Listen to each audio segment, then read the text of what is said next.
Labdien!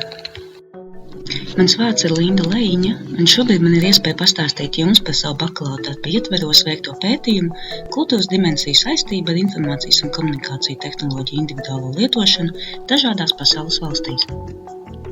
Mūsdienās strauji pieauga tehnoloģiju attīstība un lietošana. Tomēr tehnoloģiju izmantošana pasaulē neizplatās vienmērīgi, un to nevar skaidrot tikai ar valsts ekonomisko labklājību.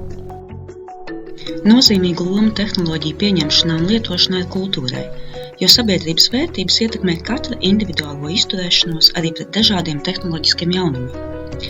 Tomēr līdz šim par kultūras saistību ar tehnoloģiju lietošanu veikts salīdzinoši mazs skaits pētījumu.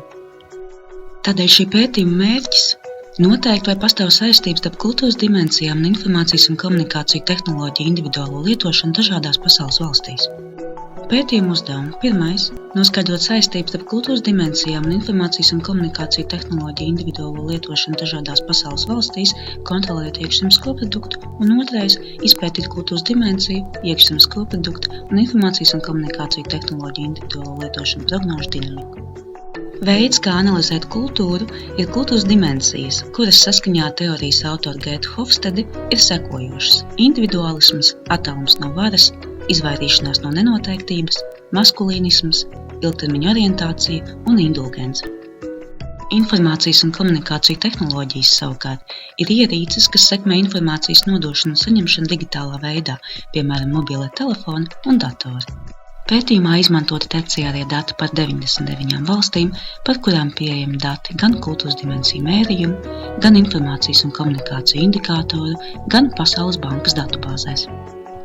Un secinājumi.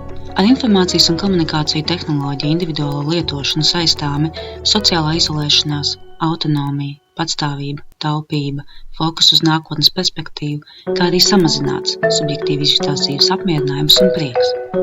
Arvien nozīmīgāka kļūst informācijas un komunikāciju tehnoloģiju izmantojamība gan individuālismam, raksturīgo vajadzību nodrošināšanā, piemēram, neatkarības, sociālās norobežošanās un plašas informācijas iegūšanas, gan īstermiņa orientācijas raksturīgo vajadzību nodrošināšanā, fokusējoties uz personīgajām vēlmēm un drīz to sasniegšanu.